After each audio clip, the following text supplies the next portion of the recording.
Hello everyone, welcome to another YouTube video. This is going to be different from my other videos. It's not going to be a deck profile, though I will have a deck profile up soon for a new format on the demonstrably. I just waiting for a big tournament that I'm able to play and get a good result in. I haven't had a chance to play in any yet. Anyways, this is a discussion about a particular card that I'm tired of seeing discussed around, and I'm tired of people missing the point of it and making points that are easily argued against. So I decided to make this short video to just put my thoughts on it and just so I have somewhere to point to where people start a discussion and don't want to participate in it anymore. So as you can see from the thumbnail and the card video and the video title, this is going to be a discussion about Maxx C and its impact on the metagame and whether or not it should come back to the TCG. Of course, this card is legal in the OCG and its format is very warped around this card. And if you think it isn't, you really should try and see the deck list and see how many play it, how many are playing tax against it, and how they shape their decks around it. So to illustrate my point, let's start drawing a standard mechanite opening hand with blue, droplet, E-Tally, gear suit, and a hand trap. Let's say this hand is for current format TCG. We do not have Maxx C and we're going first. We have two starters, we have a hand trap, we have a responsive defense, and we have a condition extender. Let's say you start by going with Gear Suit, which is a normal starter, you use this card, and they do not have its response. Great, you can set up your board, you can use your extender to get even more advantage, and you can win the game from there. Now let's go again. Let's say you use your starter, they have a hand trap. So you're forced to use your extender. If they do not have a hand trap, you still get your end board. Great. If they do have one, you trade 2 cards for 2 of their cards. You have a hand trap, you have a responsive defense, you set up, you go again next turn. Now, let's say instead of droplet, I have a card like Called by the Grave, which is a one-off. You can play cross out, you can play other cards. If you're starting with E-Tally, this could be even gamma. Now, let's say we go Gear Suit. You have a response. I have a response. They have a response for Called by the Grave. I just traded 2 cards for 2 of their cards, but this card allows me to then play a real card, a starter that gets me to my end board. Great. Now, what's the problem with Maxx C?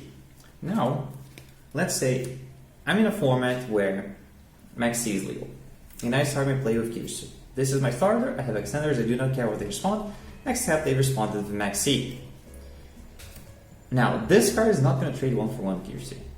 It's going to trade a lot more than that. Now, no matter what I do, if I do not respond directly to Maxx C, I cannot establish a ward that's going to overwhelm the advantage they're going to get from this singular card.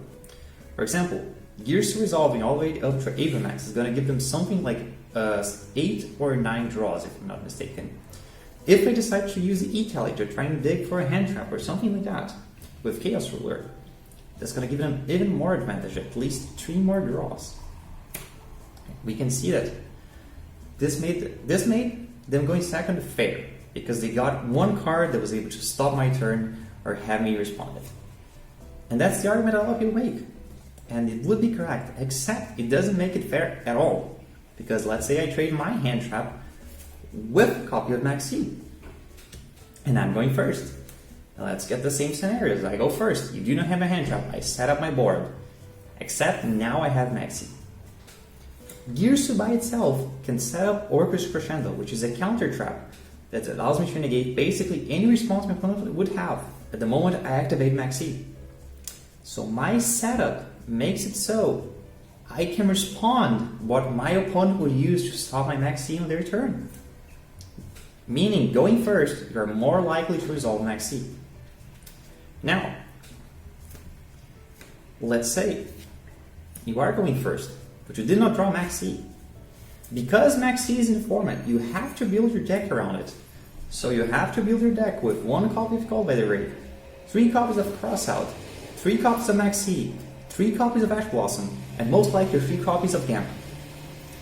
Because of that, you have to think that going first, you have access to 4 more cards than your opponent does to be able to respond to Maxx C. Because you have Called by the Grave, you have Crossout. So if you go first and have the response, great, I can use it. If my opponent goes first, and I think, oh, I'm going to have a better chance of going second because I can use Maxx C, you have to think about how they have more cards than you have to be able to respond to you trying to use Maxx C, and they went first. So they can use call by rate, they can use cross out. And after that, because they have set up your board, if you then try to play, they are also more likely to have Maxx C than you. Because they can go through their deck, they can use cards like Prosperity, they can use cards like Desires, and they can dig through their deck for this card. So no, Maxx C does not make going second more fair. It actually makes it more unfair towards going first. Because you have more chances of resolving Maxx C, you have more chances of setting up a board that makes it so your Maxx C on your turn resolves. You also have more chances of drawing cards that stop their Maxx C. Another point I'd like to make. Maxx C takes out deck diversity and makes it more sacky when you lose because you don't have options to play against your opponent playing cards like that. For example, Ghost Ogre is a very good card to be used against Mech Knights. Because Mech Knight Blue Sky, Mech Knight Purple, and also Mech Knight Yursu, we require a lot of bodies on the field to be able to play. So they remove those, we lose a lot of advantage. So I should be playing cards like Call by the Grave. I should be playing cards like Cross Out to be able to hit Ghost Ogre. But because Maxx C is in the format, I am forced to play Call by the Grave, hold it for Maxx C, or play Cross Out, play 3 copies of Ash as well, which may not allow me space to play a card like Ghost Ogre for Cross Out, or other cards, synthetic cards that would allow me to play for Ghost Ogre. Bad as it may be, my body is a shield, or random card like that, I simply do not have the space to play around them. Because I have to play around this card, because this card can trade more than 1-to-1 from my cards. They can trade like 5, 10-to-1 cards that I play. Anyways, those are just my thoughts. Sorry if this sounded a little rambly, I just wanted to get this across. This card really shouldn't come back at all, ever. It's such a warping card. It's not fun to play around. If you played Master Duel, you also know how it is to live in a format of this card. You have to build your deck around it, even though Master Duel is a bunch of jokes of like no competitive players at all, basically. And you've never had a real match that was really competitive inside that game unless you play tournaments. And if you play tournaments, you know the hell that is this card. If you haven't, I would advise you to watching feature matches on the OCG or play some tournaments in the Master Duels format to be able to learn how toxic this card is. And yeah, those are my thoughts. Sorry if this was too long, and if you made it this far, I have no idea what you're doing with your time. So yeah, I just wanted to show this off. I recently got a full ultimate rare combo for going up to Zeus with Mech Knights and Orcus cards, so it's kind of sweet. And I want to show that off in a video. And like I said, I have a current build for going second Mech Knights against Despia. It's still using the Side Reflector package. The starter ratios are basically the same. Only thing I'm changing is hand traps.